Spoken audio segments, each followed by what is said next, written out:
All right, we're live. Welcome to the June edition of the JAC REC Recreation Meeting. We'll start today with the approval of last month's minutes. All in favor of approving last month's minutes? You want a motion first? A motion to approve those. I'd like to make a motion to approve the minutes for last month's meeting. All right, let's take a vote. Everyone in favor of approving last month's minutes? Anyone opposed? All right, it's unanimous.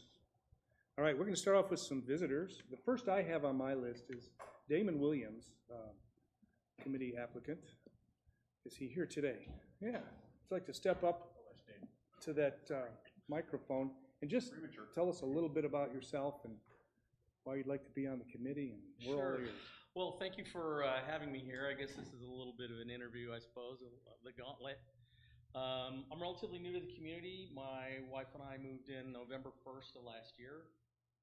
Prior to that, we were in Western Washington. I was civically engaged there, and I know that good communities don't just happen. You know, they take hard work, and I have some time, at least for the time being, until it's otherwise spoken for, and some desire to at least have some steerage on what happens in our community and some experience in managing those kind of things, and thought that this would be a small but possibly meaningful way for me to contribute at this point. By way of bona fides, I do have some background in the fitness and recreational area. Going back 40 years, I was in the gym business. If anybody remembers Jack LaLanne's, I was a trainer and worked in Jack LaLanne's back in the mid-'80s, and Gold's Gym as well. And I've been involved in gyms all over wherever work took me, which is pretty much all over the Northern Hemisphere. I'm a retired military guy. Sure, sorry. Wow, that's a lot. And after that, also as part of my military responsibilities, I had the responsibility for managing the morale, welfare, and recreation for a large Coast Guard group over on the West Coast, spread out over 220 miles worth of coastline. So I have some idea about what it takes to not only manage facilities, but recreational programs, and make sure all of the things that there's something for everybody. And I think that's sort of the watchword for what we want to do as well, which is not to have necessarily anything that everybody participates in, but something for everyone. And subject to your questions, or I'm sure somebody's got something. What would you say is your comfort level with just communicating with the general public, conversation, extracting their opinions about, say, the oh, I'm sorry. My apologies. I heard you, however. Yeah. So yeah, because a lot of what happens, I know with this group is, and one of the important things is interacting with POA members and getting their take on how they feel about a particular amenity, et cetera. And so do you have a high comfort level with doing something like that? Yeah, I would say that I do. I mean, at least when we're out in the field, as it were, interacting with our constituency, I would imagine that our best and highest use is merely intelligence gathering, understanding who wants what and what they have to say, and then bringing that back to the greater deliberative body to make sense of and figure out where they go. So, you know, as long as I have as long as I got the playbook and understand what should and shouldn't be said necessarily in a public forum, then I don't think I have any discomfort in talking to folks about, hey, how do you feel about this, that, or the other thing? You know, we're here to make sure that our constituency is happy, and that means interacting with them and understanding what those desires are, I think. Sir. Perfect. Thank you, Brian. Another one. Go ahead, Richard. Mike? What amenities are you currently using since you've been here most? I've used all the gyms. No, correction. I have not used Metfield. but I've used BVRC and Branchwood pretty extensively. I'm a trail walker, bicyclist as well. I haven't really done golf. Maybe I'm remiss for that. What else? I just went to register my kayak today, so that will be something that I use, I think, extensively coming up. He's got my vote with the kayak. I'll fish anything, anytime, anywhere. So, yeah, I think that's been most of my time, most of my experience so far. And I'm pretty pleased with them. I think we do a great job already. You know, this is not a failure. This is just the ongoing efforts to make sure that things continue in the right direction and is responsive to the changes that I know you guys know are underway and on the way.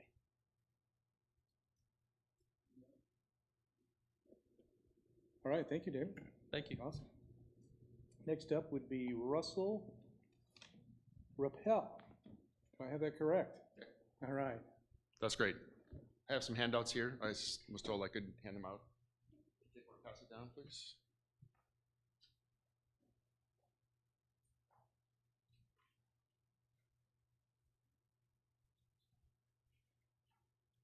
And I used to do this a lot, seminar speaking and talking to crowds of people, but I haven't done it in a while, so I have a cheat sheet that I'm going to read from because I know I've got a time limit. So, good afternoon. Thank you for letting me address you today. I'm Russ Rappel, and I live on Beatty Lane in the Branchwood area, about a half a mile from the Branchwood Rec Center. I've lived here for 2.5 years.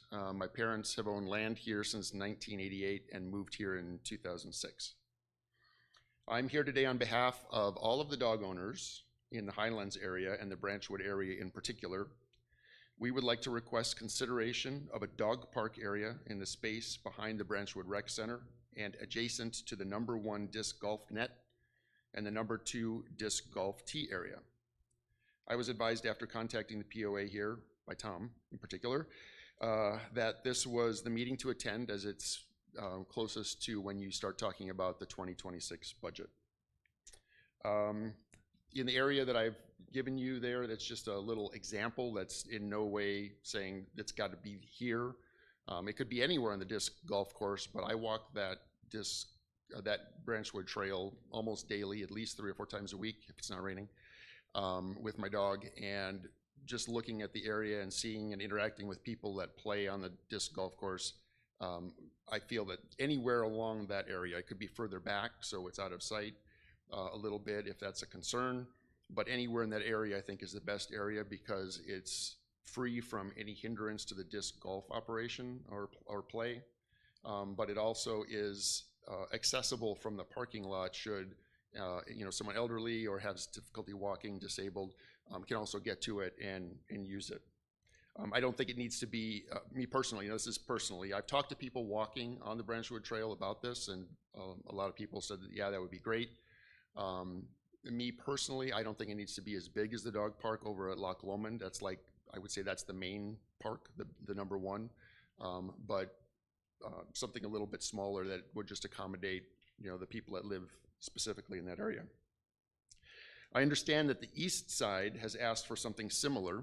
I'm not sure that they've come here and asked you specifically. Again, I've only lived here 2.5 years, and I've only started watching your meetings here the last few months so I could see what goes on and be prepared. But I don't know if they have done, even if they've come here, if they've done what I'm about to do. I'd like to offer that if you all agree that this is something worth pursuing, whether it's fiscal year 2026 or 2027, if the rules of the POA, ACC, city, and everybody else that needs to participate are allowed, I would like to either lead or help or suggest that we go to the west side folks, specifically the Highland area, specifically the Branchwood area, and see if anyone is willing to donate specifically to this project. Whether I actively participate in fundraising if we're allowed to do it. I would personally match up to $3,000 if we raise that much from other donators.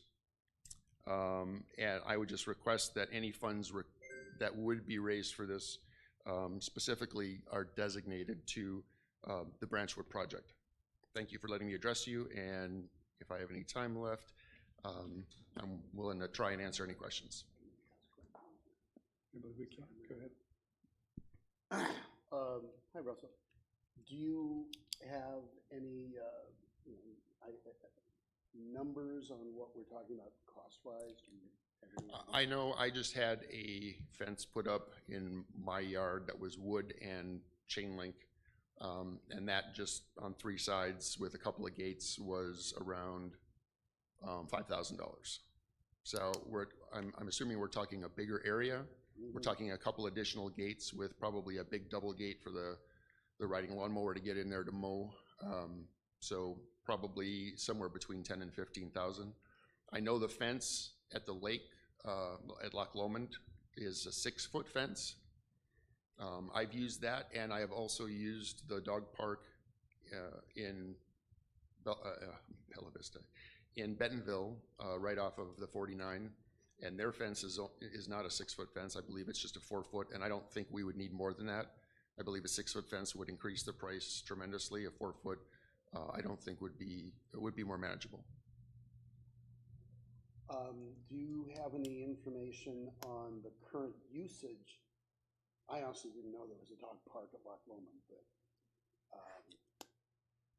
do you have any information on the usage? I don't have any numbers. I haven't taken any surveys or anything like that. I know when I go there, there's usually a couple of people there. There are some groups that meet regularly. I know during the week, if the weather is good during the summer, pretty much every weekday, about 9 or 9:30, there's a large group of people there, about 8 to 10 dogs there. That's another reason I don't think that the one at Branchwood needs to be that big. It's just as I walk around and meet dogs, Ranger, Dash, several others, we always know the dogs' names, we never know the owners' names. I've talked to all of those, well, most of those people that I run across, and we've chatted about this idea. And we walk with the dogs on the leash, and they want to play, but there's no place to play, and everyone just wants to stay close if we can. So if we had just a place where we could relax for a while. The other thing I was thinking about today was I take my dog around for one lap, and I'm done, but she's not. So to be able to walk the lap, for me to get some exercise, and then have a place to sit down and still let the dog run around, play with other dogs would be really nice. All righty. Thanks. Really appreciate it. Sure. Go ahead. So first of all, thank you. We always like it when the community comes and provides us with suggestions regarding budgeting. We're going to ask the committee to begin the budgeting process in July, and then complete your recommendations by the end of August. So that gives you 2 months, gives you ample time. The question regarding the matching of funds, it actually, there is a precedent. The Fly Tire Club contributed funds to the fishing dock at Loch Lomond Marina, and without those contributions, the project would not have occurred, because it was able to, with the matching funds, it was able to lower the cost and make it more budget friendly for the POA. So, and yes, if funds were collected for a designated purpose, it would stay with that purpose. We wouldn't take that money and repurpose it somewhere else. We have looked at dog park on the east side. It's been probably 5-6 years since the last property owner came in and requested it. The challenge on the east side is we don't have the POA does not have as much land in that area that would be suitable for a dog park. There's a couple spots that are kind of informal dog parks, but in one case, the informal dog park is not on POA property, it's on someone else's property, so that's not us. So that's a constraint on the east side, is POA ownership of land that would work. The only thing that I would be challenged on this suggestion is noise. Dog parks are loud, and if you build a dog park close to an existing home, If they were to sue, we would probably lose.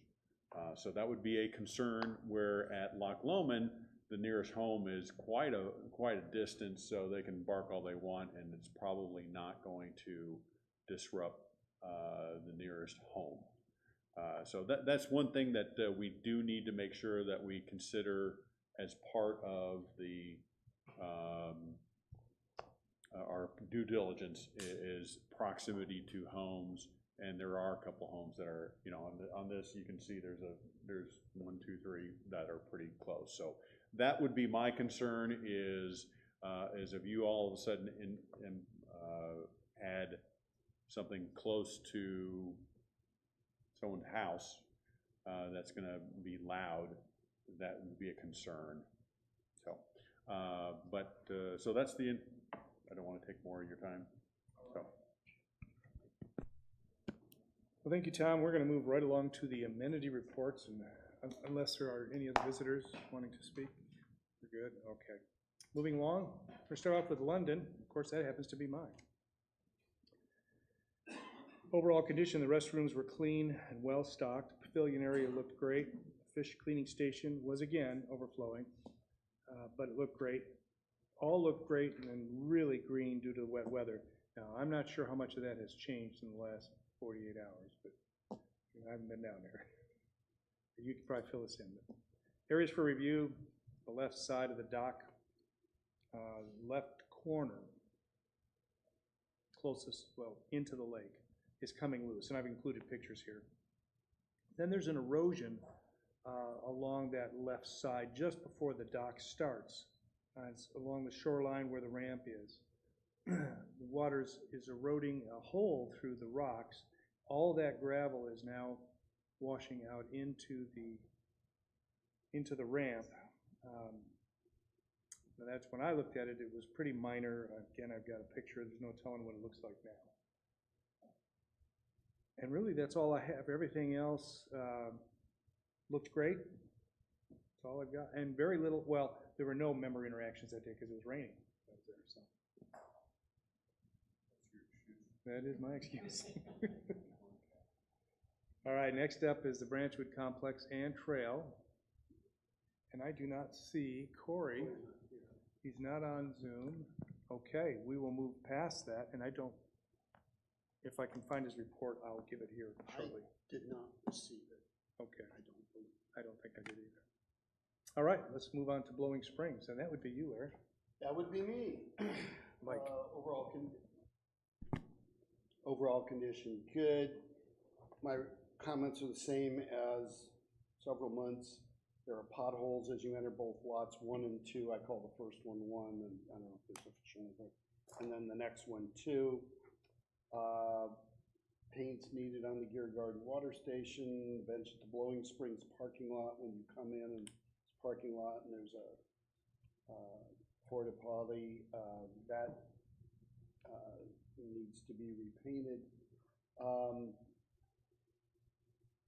And the Gear Garden lot needs restriping, and we've talked about that, so then, you know, there's some expense there. I'd say I'd be more focused on dumping some asphalt in some of the potholes in the campground lots. It's kind of a visual eyesore.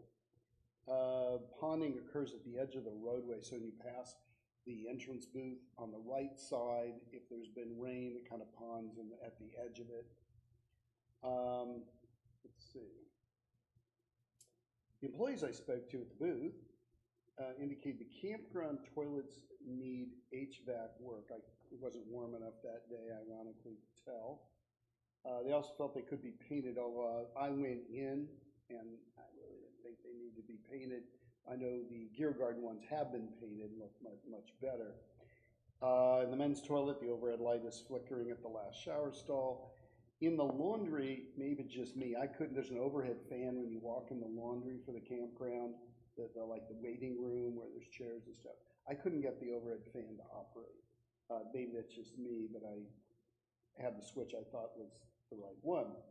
Another thing's interesting is, so we tried to go to the Gear Garden 2 Sundays ago, and it was packed. That's the good news. There were a lot of people. So I attempted to park along the roadway before you actually got to the Gear Garden parking lot, and there's a culvert there that, to me, from a construction background, says, "Hi, run over me and break me."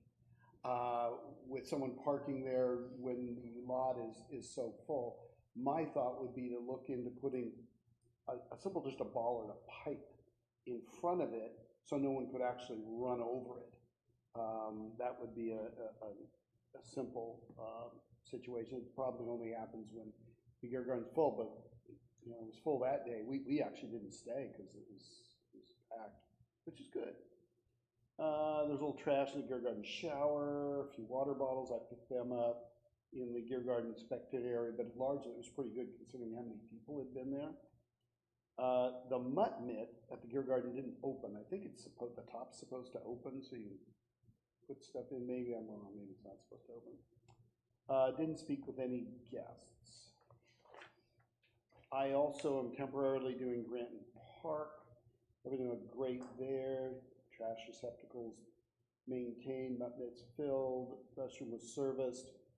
The one thing I noticed, and again, maybe I don't know how to do that, if you go to, there's a fish cleaning table, kind of over where the kayaks are stored. And I tried, I couldn't get the water to come on, so I don't know if it's turned off at a source. I looked, I didn't bring a water pipe wrench, so I would think we would want people to be able to flush their fish. It was all clean, so maybe I just don't know how to turn the water on. But I did try with the handle, so I don't know what the dealio is there. Didn't speak to anybody either place. There were quite a few people actually getting their boats in and out. I was in my kayak at Lomond, but actually didn't speak to anybody. That's what I have. Well, thank you, Larry. Moving along, Liz Howie will cover both Lake Avalon and Tyree Park for us today. Thank you. I'll start with Tyree. Overall, the condition was good. I was there on June 2nd. The picnic area was mowed, the trash was empty, bathrooms were opened and clean, the boat launch area was clean. I didn't notice anything for review at that time. There happened to be several young families having a party in the swing set area. That seems to be the favorite area of that park for sure. Families visit there a lot, and you could definitely tell that summer's here because there's just a lot of activity there right now. That's all I have on that one. Then on Lake Avalon, again, the park overall looked great. Boat launch and watercraft storage area clean and in order. The beach was being set up that morning by the lifeguards for the day. This was done June 1st, a while ago. Restroom and water fountains were clean and in working order. The mutt mitts were filled, the trash cans were empty, lawns mowed, volleyball court set up and neat, and the picnic area was clean. I did not notice anything for review on my visit. I did speak with a member who had her 5 daycare kids enjoying the zip line area for the morning, and she just mentioned to me that she was very thankful to have that park, especially in the nice summer months, to give the kids something to do. And she says that it's usually very crowded with other little children. And again, my additional observation is just that summer is definitely here because there's lots of members out using the parks. And I'm sure Roland will cover this, but the beach is closed right now. We got hammered hard by the rainstorm over the weekend, and so it's requiring us to to reshape the sand on the beach and get the swim area back in shape. And so we're not giving any commitments or anticipated date as to when it's going to reopen. We're working as quickly as we can, but we got hit really, really hard. We had a lot of rain in a very short amount of time. Is it a lot of tree branches or something? No, like it's that? just a huge volume of water, and it just blew out. We have a drainage area that steered, but that only works so much, and if you have an excessive amount of water, it just goes over top and causes havoc. And so We had a lot of rain in the last 10 days back. well, this was the Saturday morning, and I live reasonably close to that area, and yeah, there was a whole bunch of rain that came down. Glad I cleaned my gutters the weekend beforehand. Can you recover the sand? No, but we didn't lose that much, and so the crew was out there today working, and so we're optimistic we'll be able to get it reopened reasonably soon, but I don't want to make any commitments because you make a commitment and then things happen that are beyond your control and then you have to disappoint people. So we'll do the reverse and just let you know when we can open up as soon as possible. All right, thank you, Tom. And Liz. Kingsdale Recreation and BVRC would be Richard. I went over to the pavilion playground today and kind of walked around. The pavilion looks good. The playground looks good. It has a little bit of storm debris that's run through the pipe under the wooden bridge, you know, that on the playground, which is just, I think, from the weekend's rains. It's not a lot, but there's a little bit, you know, leaves and such kind of piled up there.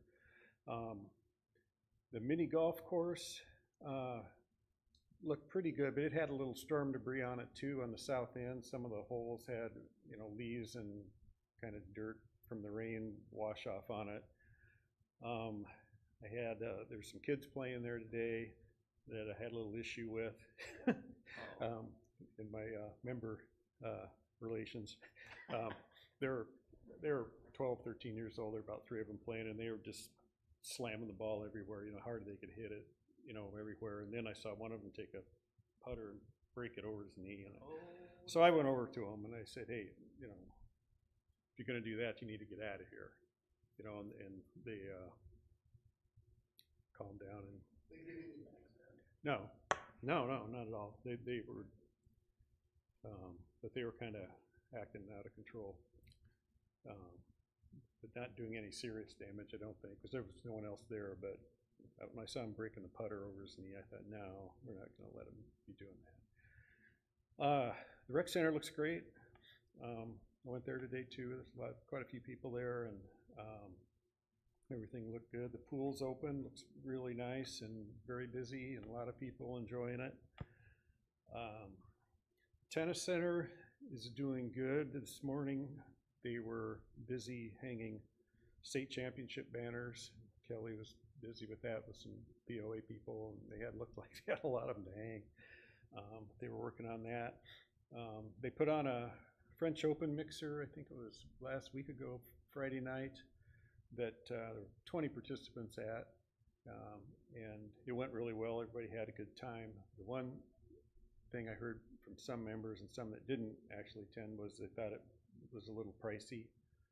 They charged, I think, $25 a person to come, and there was some snacks and stuff available, but some people apparently didn't come because they thought it was too pricey. Roland was trying to take credit for that because, you know, Roland Garros, the French Open, and Roland. I didn't believe him that he was trying to take credit, but, you know. But people had a good time. It was a lot of fun. They got the cancer challenge this weekend. Thursday night there's a party. Friday, I think, is the event where they have the tennis matches and such. Talked to Kelly a little bit about the court situation and whatnot, you know, the resurfacing, and she said that they have a meeting with the USTA, I think it was the 19th of June, I think, and that they would know more after that as to whether they were going to, you know, have a chance at getting some funds from the USTA to resurface those courts. But she sounded pretty optimistic. I mean, so she always was optimistic, but no. So I hopefully they will, because there's 4 courts that really need some serious resurfacing: 1, 2, 7, and 8, and it's really expensive to do a good job doing that. It's very expensive. But the USTA does have some money available, and she's working real hard, and Roland Manuel is all over it, working on it, and hopefully we'll be able to get some. You're correct, June 19th, we have a meeting with the USTA, so we should find out more then. So, the only other thing, I've been playing a little more tennis, and I'm over there more, and there's the pickleball court behind the courts is getting a fair amount of use, so it's kind of looking at that, and it's a nice little court, but the pickleball net's kind of chintzy. It's kind of a cheap net. Might, if the budget allows, maybe upgrade net for that, because it does seem like it's getting quite a bit of use. I mean, there's people over there playing pretty much every time I've been over there playing tennis. I believe that's all. So is the net damaged, or is just your opinion No, it's it's just chintzy? kind of it's a temporary net there. Temporary net? It's Okay. like the ones they have indoors at BVRC, it's not the permanent Gotcha. post net. The only other, I guess, comment I had was that Kelly's keeping the clubhouse in great shape. Really nice, she's real friendly when people come in, she's always greeting them, and everybody really likes her. The restrooms are clean, she's got all kinds of toiletries out, you know, deodorant, shampoo, whatever you need, and extra towels out if you forgot your towel to shower. I mean, she's really got the place shipshape, as far as I can tell, every time I've been in there. That's All right. I've got. Thank you, Richard. Moving along to, I just wanted to offer a compliment about the adult pool from inside the rec, watching them work on it over the winter, and now having used it since it's been open, it looks great, the resurfacing. And I wanted to mention that, it really looks very nice. all right, well, next we will hear from Keith for both Lake Ann and Metfield Complex and Clubhouse. Thank you. Starting with Lake Ann at the dam area, overall condition was fantastic, both Waterfall Bridge and the dam itself were in great shape. Recent resurfacing or asphalt patching in the dam area was needed and looked good. Both fishing and other dock were in good shape. Had some good interaction with a couple ladies fishing the fishing dock, and they provided some feedback. One grew up here in Northwest Arkansas, moved back 8 or 9 years ago. She would like to see better signing, directing people to the lakes. If memory serves, I think she watches our videos here and thought that we had mentioned prior that our signing was gonna be updated overall. Yeah, we're still working on the replacing the gray signage, and we're just slowed on that one because of cost. The blue signage, the really nasty wayfinding signage that's in bad shape, that is in process, and we hope to have the new stuff up installed next month to 2 months. Yeah. She had mentioned that perhaps Rayburn and Stony Kirk did not have existing signs. I can't verify Yeah, that. they came down on their own. So we have a number of old gray signs that just have come down or over time or got hit by a mower or got whatever, because the gray signs have been up 30 years. And we're all wood, right? All wood. So a lot of them are just rotted out and so forth, so. She mentioned she'd also like to see signs on the fish feeder. She mentioned that there was one on at one point, perhaps someone added them themselves, that identified the times when the feeder actually worked. I thought we may intentionally not want to do that because people may come to target the fish. I don't really care about that. However, those fish feeders are not currently working. Okay. Everything else was in great shape at the dam area, the launch area, the park's in fine shape as it always is. The lawn was great, facilities were well maintained, pavilion good, portalet's good, trash cans good, areas for review. The newly built dock was still in place that they've been warned about removing. All the boats, the lease space was really filling up, and all had the 2025 registration except 2, 3, and 13. There was some debris, this was last week, that could have resolved itself with the water we had over the weekend, but there's pictures show that there's some debris on each side of the ramp, just rock and wood. No member interactions there, and gonna go to Metfield. Had good interaction there with the lady that works there at the front desk. She was already missing Jessica. She was saying that what an asset she was to the community and all the workers that she managed. Walked through the pool area, very busy for a Tuesday afternoon. I saw the same thing when I was playing pickleball there this morning. Those pools really get their use. Visit with 2 lifeguards. Their only feedback with members complain about the roughness of the concrete. It is what it is. but all areas appeared to be in great shape. Picnic, pickleball area were both well kept. Playground appeared to have the new mulch I think we talked about, and all the equipment was in good shape.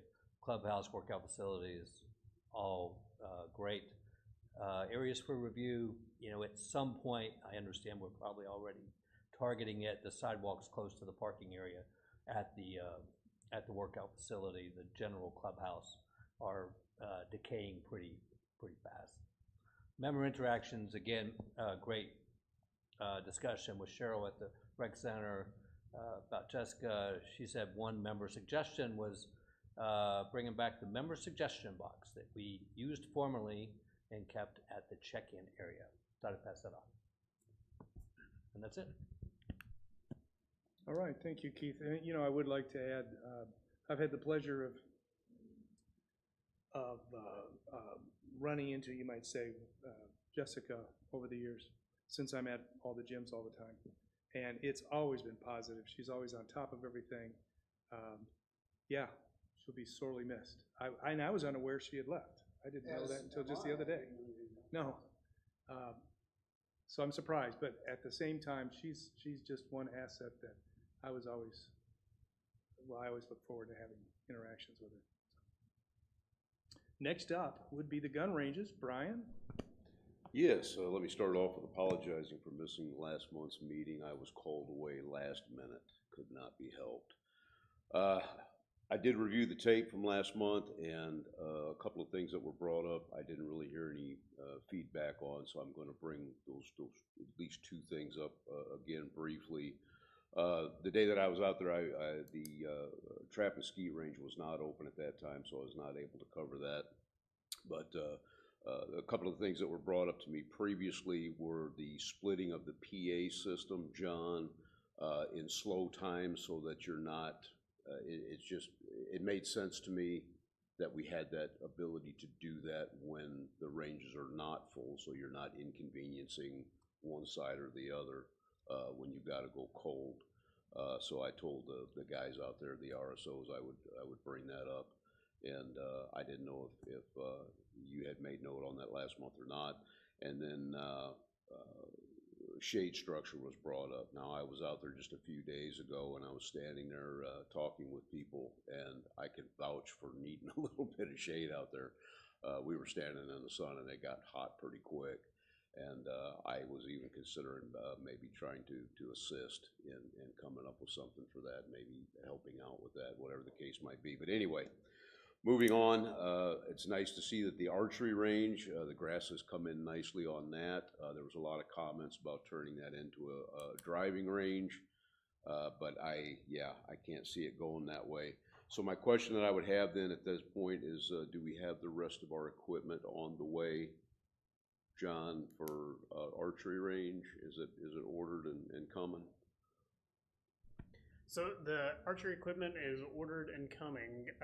The problem, we're still evaluating that grass. It's almost there, not quite, but almost there. But we're starting to notice that we've had a drainage issue for a little while. Yes, I'm aware. And we were wondering if that was going to clear itself up as the grass had kind of come on and would start to, solidify that ground. It doesn't appear that that's the case. But to be fair, it's been so wet we can't tell. Yeah. So that's kind of what we're watching right now, is just that drainage area to see what's going to happen as things kind of dry up. Because if it continues the way it is, the grass won't stay there for very long. It won't sustain traffic at all. Right. Yeah, I was making those observations myself out there, looking at it and thinking this is not quite sloping correctly. So I get it. I absolutely get it. I did not have an opportunity to talk to anybody other than staff while I was at the range this last time. I did get a little feedback from the guys out there. Everybody that was out there was actively shooting, and any wise man knows that you don't interrupt somebody who's discharging a firearm. Overall, absolutely overall, people have continued to have positive comments about the new rifle and pistol ranges. This is feedback that I've been getting from talking to people from social media, et cetera, et cetera. There was one or two negative comments early on, and I did receive a couple of more of the negative comments that I felt the need to bring up, even though I know that there's nothing we should or are going to do about it.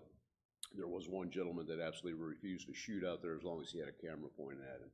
And that's not going to change that I'm aware of, so he's just, I guess, going to have to move on. And then, as was brought up earlier by me a couple of months ago, there are a couple of individuals who are a little uncomfortable with having a range safety officer watching them. After talking with the guys out there, the RSOs, they notified me that they watch everybody until they're comfortable with the people that they know, the people who come out there often, and they get comfortable with the way that they follow the rules, et cetera, and then they back off, and that seemed like a very reasonable approach to me. One other thing real quick, because I see Tom wants to interrupt me, and I don't think this got brought up last month, but John, I'll let you have this. This is over at Trappan Skeet, the building. There's a shingle that's rolled up on the top of that, and that probably needs to be repaired before it goes south. Okay. If you're looking at the building, the parking lot's on the right side, on the slope that faces the parking lot. So regarding the comment on the range officers being very attentive, but also this address, every once in a while I'll talk to property owners and they'll talk to me and they'll say that the work that we did out there was unnecessary, even though it's already been done and everything. It's so as a result of a comment I received, I asked Rick and John to do a little study, and they went out and they inspected all the baffles, and I asked them to determine how many rounds would have exited the gun range if we did not have baffles. Okay. On the rifle side, 2 would have left the gun range. On the pistol side, 32. Very well. The next time someone makes a comment about the need for the baffles or the need for range masters that are being very attentive, there's your defense. 34 rounds, and we've only been open 4 months, 2 or 3 months. April 1st. That also tells you how many were exiting prior to the work, which is kind of a scary number if you look at it annualized. So there's your defense. And yeah. I'm curious, I've only been out there just to look. I haven't shot out there yet. What are the RSOs doing? They're like standing right behind someone? They sit and they observe. So for example, if you were on the pistol side, right. You would have an RSO probably sitting at the far right end, looking down the firing line and monitoring who's ever shooting. And so when the range goes cold, the people do what they're supposed to do. So they're doing their job. From what I've observed, they're doing their job well. They're reasonable guys. I've talked to all of them extensively. There shouldn't be an issue. And just to back up what you said, Tom, I agree 100%. All of that needed to be done. It's all, in my mind, it's top notch. It needed to be done, and it was done, and it's done right, other than there have been a couple of comments about the sight area on the pistol side, and I can't say as I disagree with that. The viewing for the target area is a little tight, but I guess if you're a good enough shot, it's not that much of an issue. And there again might be part of the reason why we're catching a little bit in the woodwork. Well, we're talking about the ones that were further up. Okay, the ones that are just barely there. We didn't count those because those are just minor misses. But I appreciate those numbers for sure. Yeah, it really tells you how effective the baffles are working, and also the berms. We're not counting the ones that went sideways. So very effective, and the range officers are doing a great job.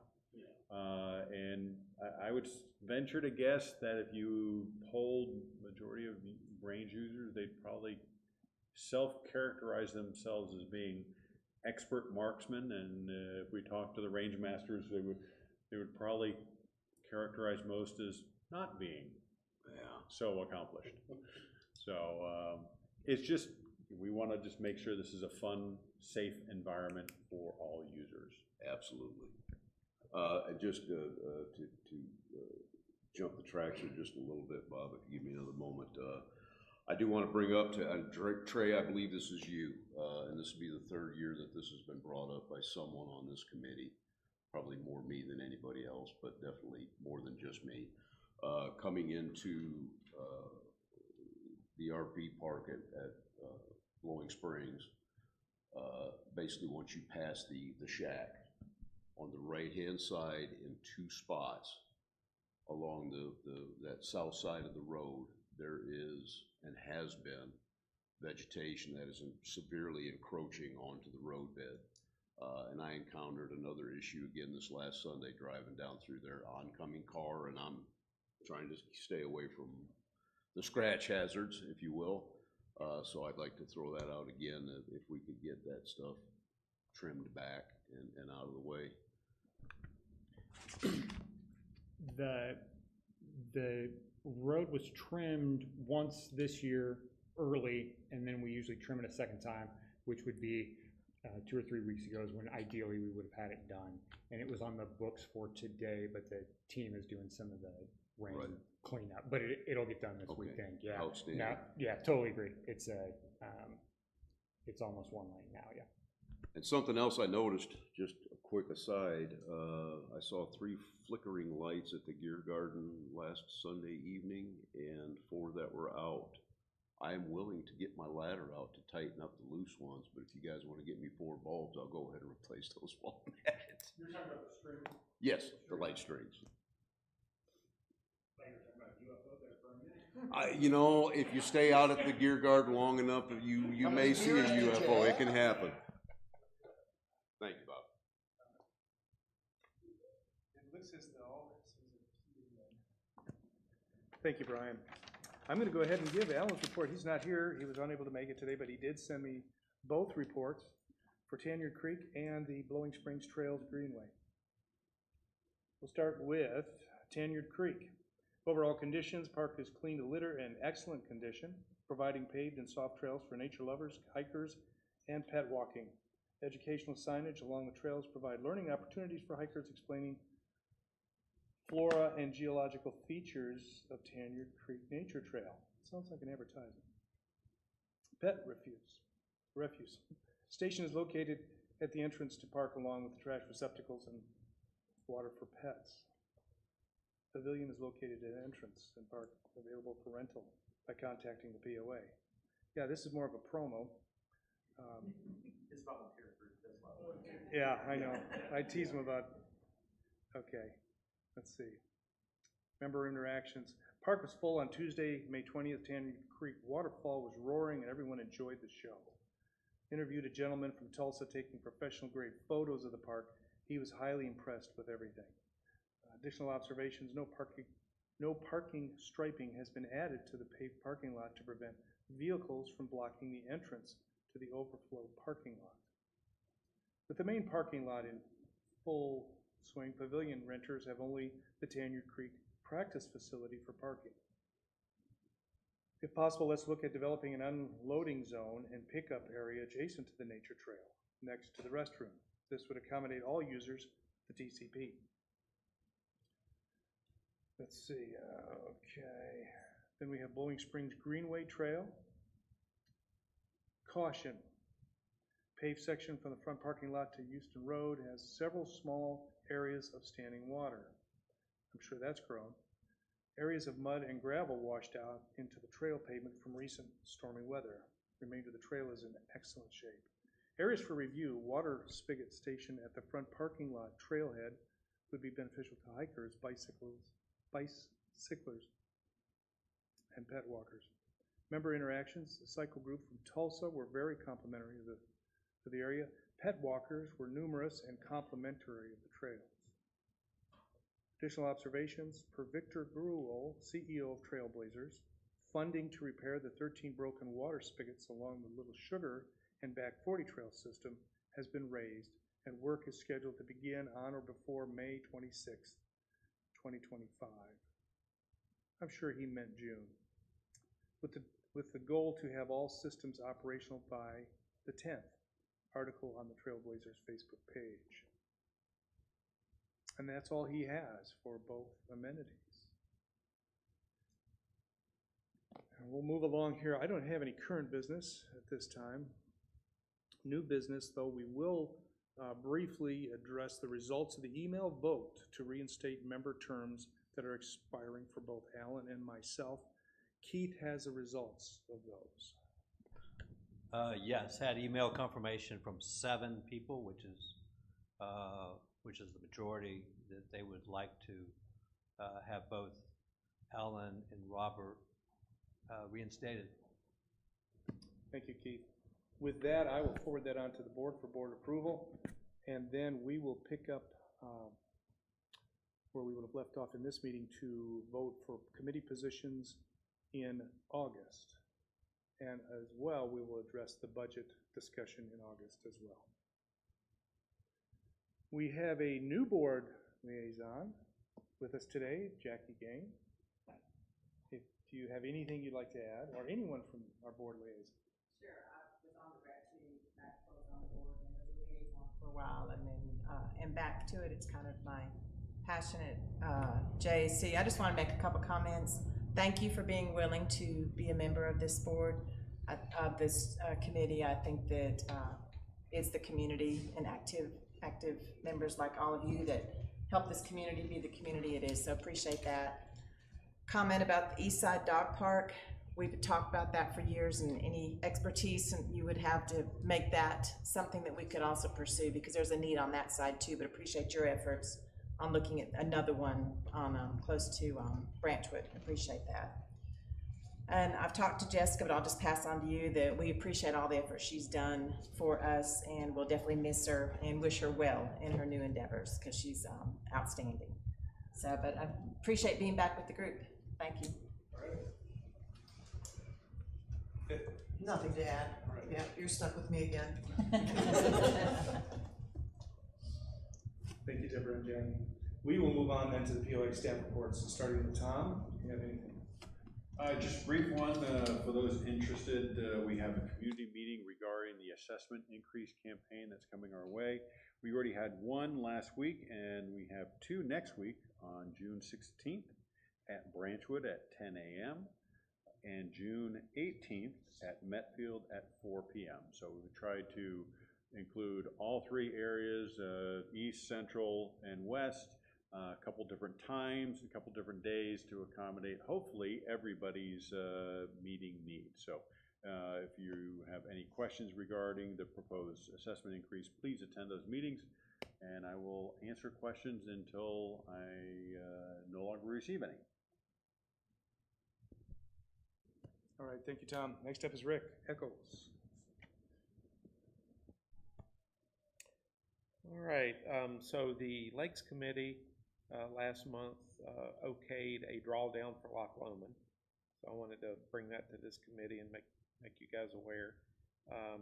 It will be the first Monday in November, which is the 3rd, until the first Monday in March, which is the 2nd. We look for 3 inches a day and 6 total feet. This will allow us to do some extensive dredging at Granton, a little dredging at Stony Kirk, allow us to look at Tyree. Don't know if anything needs to be done there or not, but just as important, it allows property owners on that lake to be able to do their own private work on their seawalls and docks. So that's coming this fall. The POA Rangers have been extremely busy. We have 3 new Rangers this year, and they're all very eager.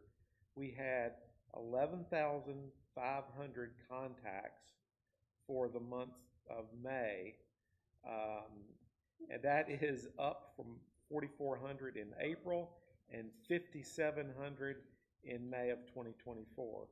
Now, I don't know if we're having somebody go through and count, and then the next person comes through, and I don't know how many of those are redundant counts, but anyway, it just shows that the guys and gal are out there doing their job. So we appreciate them for that. Grounds maintenance, I think it was mentioned earlier, did some extensive cold patching at Lake Windsor and Lake Ann dams. Those dams are in really bad need of repaving, and that'll be something that I bring up at budget time. But we used over a dump truck load of cold patch material on those two dams, and we didn't quite finish, so we need to go back and touch them up again. Let's see. The fly tire dock that had come loose the previous month had been fixed, but we have the electric restored to that area now, so the fish cleaning station is in operation.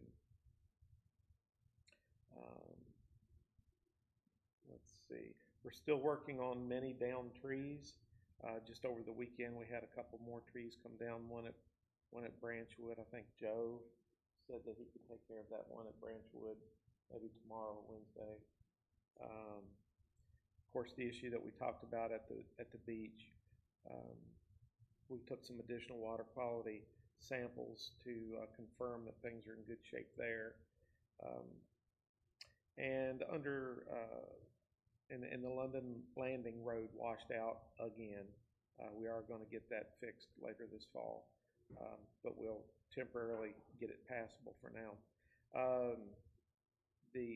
Under staffing, we're still in need of 2 additional grounds maintenance workers. Our guys have been short-staffed this year, and they're working really hard, but there's some things that we may be a little bit slow getting to just because we're short-staffed. But we prioritize and we get the things done that we need to get done. I had a lengthy conversation with 3 folks from Arkansas Game and Fish last week, and we figured out how to get our trout permitting streamlined. So going forward, our trout permit should be a whole lot less of a delay there.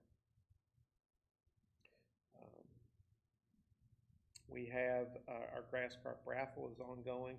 We've given away 2 monthly prizes of a $100 gift card. So if you're interested or know someone interested in bow fishing or angling for very large fish, you can enter that contest and be rewarded. And our creel survey is live and ongoing. That's what I have. All right, thank you, Rick. Next up is John Earhart. Get it? Close? Close enough. I'll answer it in nearly anything at this point. June is always a really busy month for us, especially over at Trap and Skeet. This is kind of the crescendo of the tournament season. A lot of our youth practices start to taper down as everybody's gotten out of school. Right now we're in prep for the Cancer Challenge. I know that a lot of you guys probably volunteer on various parts for the Cancer Challenge. There's also a trap tournament that'll go on. So we'll do practice on Thursday. We have a youth event that goes into the evening hours on Thursday night, and then we do the actual Cancer Challenge tournament on Friday. So a lot of shooting will take place over at Trap and Skeet on Thursday and Friday. So we're really busy getting prepped for that. Rifle and pistol is very busy, especially on the weekends. Right now, if the weather's good. Nobody wants to come out in the rain and that sort of thing, but for the most part, when the weather's good, it stays pretty busy. The shade structures that you mentioned, so we were talking about it, I think I was having a meeting with the guys sometime this week. We were talking about the need for that shade structure, so it's not really just a comfort thing, although that's a big need. What we were finding was we're busy on the weekends. People will show up, they haven't filled out their paperwork, so they're trying to do it on a device. They can't see their device, so they stand in the hallway. So we create this incredible bottleneck right there in the hallway, and because they can't see, they're going slower. So it's a real need out there, as we found out this last weekend. So we'll be working on that. And then also we were talking about the inerrant shots and kind of the behavior of the range officers. So we learned a lot those first couple of weeks as we were going through our kind of standard practices, what works and what doesn't. To begin with, a lot of what we were doing was standing over to the side, especially on pistol range. What we found, because of one incident in particular, is we can't tell a whole lot about that shooter, even from a camera angle, about what's going on, so we have to stand behind them. So there is a bit more standing behind a shooter, especially until you know what's kind of going on with that individual shooter. Now on the rifle range, you can see a lot of what you need to just by looking down the firing line. You can still be a little off, of course, up and down, but you can see a lot of it just looking up and down the firing lines, whereas pistol, there is a lot more standing behind. But you're right, I think out of all the complaints that I've heard, almost all of them have kind of stemmed from just not being incredibly comfortable with having a range officer watching you shoot and that sort of thing. But our staff is really good, and they talk to people, but even still, there's going to be some people that just aren't comfortable with it. But because of the errant shots that we talked about, we looked at kind of the way we did things, and we're like, okay, how do we prevent this from happening again? Because obviously we have the baffles, but we don't want them to hide even with the baffles. They're just one more layer of safety. We want our staff to recognize those things. So we changed a lot of things right out the gate, just because we had a couple incidents that made us kind of rethink what we were doing. So, but yeah, that's really all I got. I just wanted to comment on that because I know I've gotten a couple of complaints, and we've had some folks that have been a little sore about having a range officer watch them, but we're going to continue to do that. All right, thank you, John. He's got a question. Who said it? Oh, I'm going to cut you short because we have staff here and we're over time as it is. So unless you have to do it, I mean, really, I hate to do this, but we're going to move on. We have 2 more reports yet to give. Okay. Okay, thanks, Richard. Go ahead, Roland, you're up. Oh, no, I'm sorry, it's Trey. Trey, you're up. Okay, let's go ahead. We're in full season here with recreation. Our busy season, right now, this is probably one of our busiest times of the year. Right now, this week, we have Cancer Challenge happening at BVRC. Tennis is doing a big Cancer Challenge thing, so we have a lot of moving parts right now. It's great to see. If you went by BVRC today, it's amazing, just the amount of people working together to get things done. Pools are all up and going. Metfield and BVRC are seeing record numbers when it's not raining. It's been a challenge with the rain, but we've been doing our best with social media and all working together with marketing and our lifeguards, and it's we're making it happen. We're open, so I'm very impressed with my team, my lifeguards. We have 25 lifeguards this year. So these are high school, first year, second year college kids, and they've done a really good job. We've already had a lifeguard jump in and save somebody, so they're doing their job. So kudos on them. As mentioned earlier in the meeting, Jessica's no longer here. She was a pivotal part of the recreation team. So my 2 managers and myself, we've really stepped up to fill the void here while we find a replacement. So we're doing double, triple duty to make things happen this season, and it's going very well. Earlier, Tom mentioned about the beach. We did have a severe storm roll through that area, and myself and the head of maintenance, Mike Taggart, was down there on Saturday morning assessing the situation.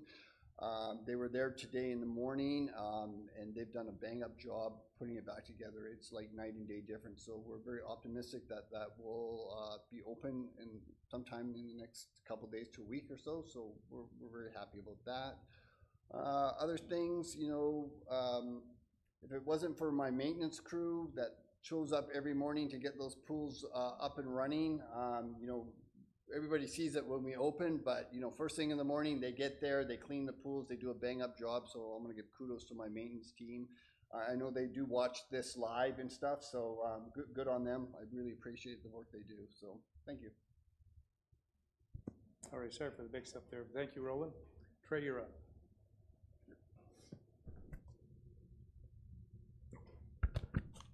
All right, everyone, the trails, and I'll move quick.